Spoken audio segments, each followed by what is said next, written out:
안녕하십니까. 신의균의 군사TV 디펜스 브리핑입니다. 자, 오늘도 아주 중요한 군사 무기 관련 소식 전해드리겠습니다. 주말간 심층 분석을 통해서 국방TV죠. 이 중국과 북한 큰일 났다. 정말 뭐 극초음속 무기 중에 최강의 무기를 미국이 배치하게 됐다라는 소식 전해드렸는데, 지금 중국도 군사력 엄청나게 폭증하고 있고, 북한도 군사력 아주 많이 늘어났죠. 또 현대화됐죠. 그와 비례해서 또 어쩌면 그걸 그냥 한 번에 제압할 수 있는 강력한 절대 무기를 F-35가 장비하게 됐습니다. 자, 우리 한국군도 F-35 가지고 있고, 일본 오키나와에 F-35가 수시로 지금 전개하고 있는데, 그 F-35가 최신 핵폭탄을 장비하게 되었습니다. 타겟은 어디겠습니까? 오키나와 근처겠죠. F-35로 날아갈 수 있는 어딘가가 되겠죠. 북한, 중국. 보겠습니다. 5가지 단신 먼저 보겠습니다. 영국 외무장관은 독일에 제안을 했습니다. 독일의 타우러스와 영국의 스톰 섀도우 바꾸자. 그래서 우크라이나 지원하자라는 소식에서부터, 싱가포르는 1만 톤급 전투함인 MRCV 초도함 건조에 착수해서 동남아시아 최강의 해군력을 가지게 되었다라는 소식까지 보겠습니다. 첫 번째입니다. 데이비드 카메론 영국 외무장관이 타우러스 미사일 우크라이나 공여를 거부하고 있는 독일 올라프 숄츠 총리에게 미사일 맞거래를 제안했습니다.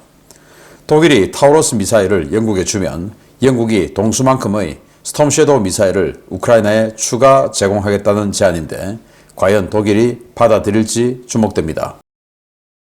포르투갈 해군이 네덜란드 다멘 조선소와 신형 다목적 지원함, 일명 MPSS로 명명된 드론 캐리어 도입 계약을 체결했다는 소식입니다. 107m 크기의 이 소형 지원함은 한미 비행갑판에서 중형 헬기 한 대를 운용할 수 있고, 공중, 수상, 수중 드론을 운용할 수 있는 드론 운용 항공모함으로 건조될 예정입니다.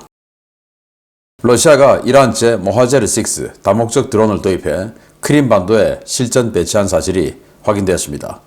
최대 이륙 중량 650kg급의 드론인 모하제르6는 정찰 장비를 탑재하고 최대 12시간 채공하거나 최대 4발의 유도폭탄이나 소형 미사일을 탑재할 수 있는데요. 우크라이나 당국은 이란 기술 요원들이 크림반도에 들어가 러시아군의 운용을 돕고 있다고 보고 있습니다. 중국에서 300대의 VT-4 전차를 구매한 파키스탄이 중국의 기술 지원을 받아 VT-4의 현지화 개량 버전인 하이더 전차를 완성해 공개했습니다. VT-4 전차에 RCWS를 결합하고 사격 통제 장치를 일부 손본 모델인데, 파키스탄은 이 전차를 600대 도입할 예정이라고 밝혔습니다. 완성되면 남중국해 최강의 전투함으로 군림할 싱가포르 해군의 4세대 전투함 MRCV 일반함 건조가 시작되었습니다. 1만 톤급 다목적 전투함으로 건조되는 이 군함은 아스-30 함대공 미사일과 블루스피어 함대공 미사일, 다양한 드론 탑재 능력을 갖출 예정인데요. F-35B를 탑재하는 합동 다목적 함정, 약칭 JMMS까지 도입되면 중국을 겨냥한 강력한 억제력이 발휘될 것으로 기대됩니다. 네, 영국 외무장관 데이비드 캐머런, 과거에 총리까지 했었죠. 총리를 했었기 때문에 일반적인 외무장관보다는 굉장히 좀 무게가 실리는 사람입니다. 그 캐머런 장관이 독일에 제안을 했습니다. 야, 니들이 타우러스를 우크라이나에 직접 주기가 그렇게 부담되면, 지금 보니까 영국도 그렇고 프랑스도 그렇고 이 스톰 섀도우 또 스칼프 이런 것들 지원해주고 그 운용하는 병력들을 지금 우크라이나에 파병한 것으로 보이지 않습니까? 그래서 독일이 타우러스를 그렇게 지금 반대하고 있는, 공여 반대를 하고 있는 게 독일군이 파병하는 거, 이제 이거 안 된다라는 거 아니겠습니까? 그래서 영국이, 야, 니들 타우러스 때문에 독일군 우크라이나 파병하는 거 그렇게 싫으면 그거 우리 줘. 니들 창고에 있는 거 그 숫자만큼 우리 줘. 그러면 우리가 그 숫자만큼 스톰 섀도우를 우크라이나 줄 테니까, 그러면 우리는 뭐 이왕에 지금 파병 가 있으니까 괜찮은 거 아니냐 라고 제안했는데, 이거 굉장히 이 독일 의회에 주는 압박이 좀 클 것 같아요. 그 정도로 지금 영국이나 프랑스가 독일을 아주 쫄보러보고 있고 니들은 더 이상 이 유럽의 EU의 리더 국가가 아니야. 그렇게 몸살인데 무슨 리더야. 우리가 리더야. 이제 이런 이야기 아니겠습니까? 그래서 그런데 이 타우러스가 스톰 섀도우보다 좀 더 비싸거든요. 그래서 독일이 그 청을 그 요구를 그대로 수용을 할지 아니면은 야 우리가 타우러스 100발 줄 테니까 니들은 그럼 스톰 섀도우 130발 줘라 라고 할지는 모르겠으나 아니면 아예 거절할지는 모르겠으나 이 독일 입장에서는 굉장히 부담스러운 제안을 받은 건 맞다라는 생각이고요. 자, 이 배입니다. 뭐 독도함처럼 생겼어요. 근데 사실 작습니다. 107m 밖에 안 돼요. 독도함이 198m. 그러면 한 절반 정도 되네? 아니죠. 그 정도로 길이가 줄면 폭도 줄고 높이도 줄고 해서 완전히 그냥 초계함 정도의 덩치밖에 안 되죠. 그래서 한미 비행갑판에 헬기 한 대 간신히 착함할 수 있고 나머지는 소형 헬리콥터 헬기 드론이죠.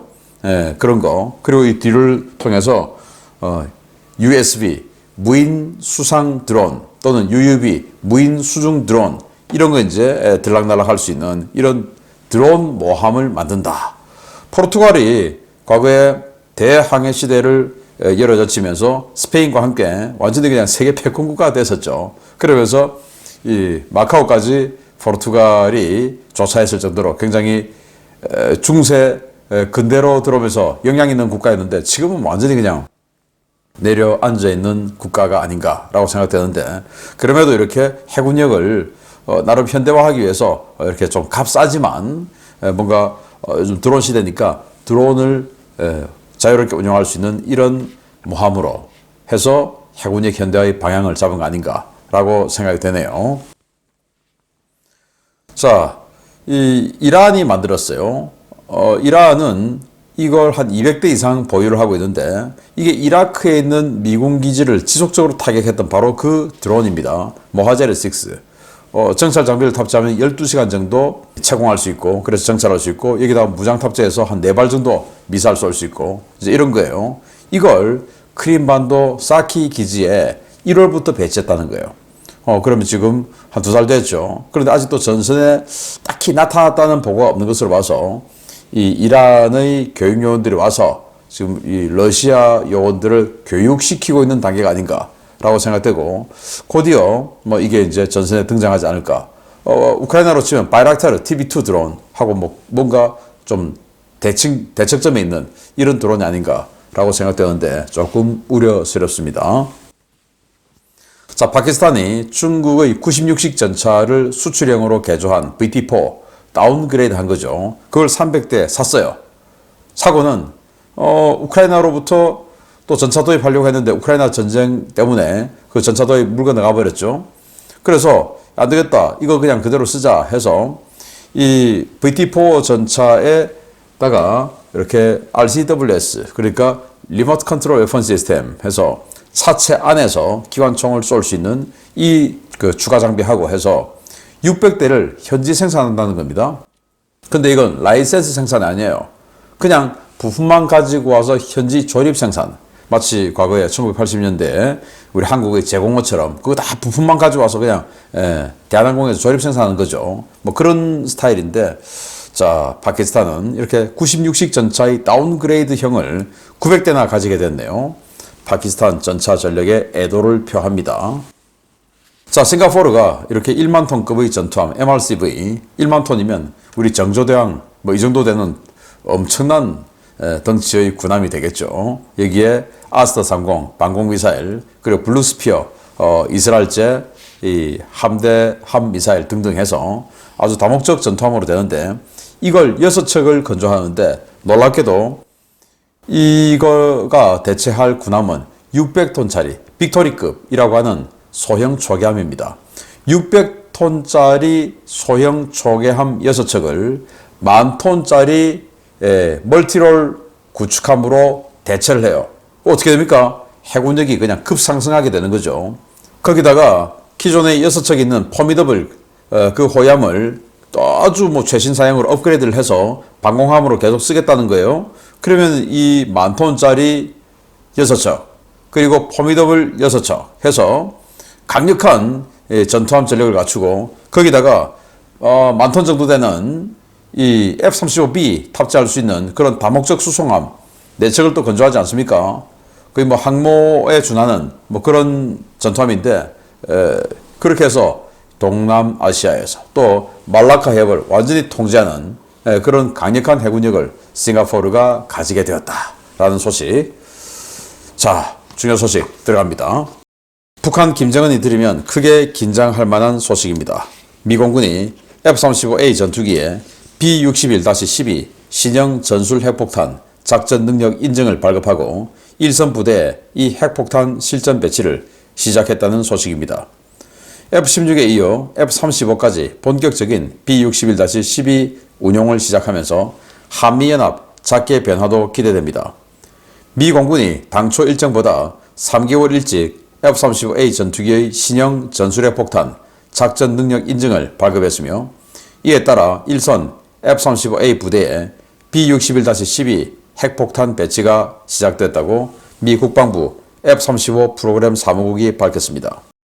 F-35 프로그램 사무국은 대변인 명의의 보도자료를 통해 당초 F-35A의 B-61-12 작전 운용 능력 인증은 2024년 1월 말로 예정되어 있었지만 지난해 10월 12일 인증 절차가 완료돼 일선 부대에 B-61-12 배치가 진행 중이라고 밝혔습니다.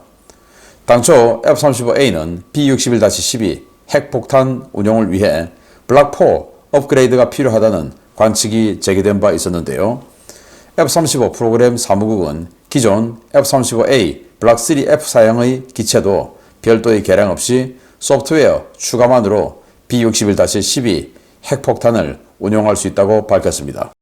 2019년부터 생산이 진행 중인 저위력 핵폭탄인 B-61-12는 폭발력을 0.3킬로톤에서 50킬로톤까지 조정할 수 있고 지연신관을 탑재해 지표면 일정 깊이까지 관통한 뒤 폭발할 수 있어 핵 벙커 버스터로 불리는 최신형 핵폭탄입니다. 이 신형 핵폭탄은 지금까지는 F-16과 F-15, B-52 등에 통합돼 운용해 왔는데요.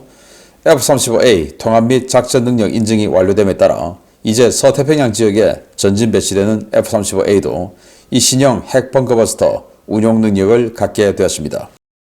현재 미국은 오키나와 가데나 공군기지에 본토 주둔 F-35A 전력을 순환 배치 형태로 파견하고 있는데요. 이제 여차하면 오키나와에서 발진해 쥐도 새도 모르게 평양 지하시설을 초토화시킬 수 있는 시대가 열리게 됐습니다. 네, F-35 이 내부 무장창에 2000파운드급이죠. 전술핵 폭탄인데 이 B-61-12를 이제 드디어 장착하게 됐다. 블락4에 할 수 있는 것으로 봤는데 블락3F에서도 된다라는 거예요. 자, 그래서 이 F-35A에서 지금 시험탄 투하하고 있는 모습이에요. B-61-12. 그래서 지금 오키나와 가데나 기지에 알래스카 등에서 계속 순환 배치되고 있는 F-35가 있습니다. 여기에 장착해서 온다. 그래서 유사시 좀 쓰자라고 생각이 되면 바로 그냥 가지고 와서 평양을 때려버릴 수 있다라는 거고, 이게 지연신관이라서 수미터를 뚫고 들어가서 지하에서 터집니다. 그리고 지하시설을 이 핵폭탄이니까 붕괴시켜버리죠. 붕괴시켜서 그냥 무엇들에서 압사시켜 죽여버리는 겁니다. 상대를 폭발시켜서 죽이는 게 아니라 압사시켜서 죽여요. 지하시설에. 그래서 김정은이가 숨어 있을 것으로 예상되는 지하시설, 어디든지 뭐 여기 있을 수도 있고 저기 있을 수도 있고, 그러면 둘 다 그냥 붕괴시켜버리면 되죠. 그래서 김정은이 이제 숨을 곳이 없어지게 되겠네 라는 생각이 드는데, 그럼에도 불구하고 김정은은 지금 핵도발, 미사일 도발을 계속해 나가고 있는데, 그러다가 큰일 난다 라는 이제 전력이 왔다 라는 소식을 정은이에게 알려주고 싶습니다. 마치겠습니다. 감사합니다.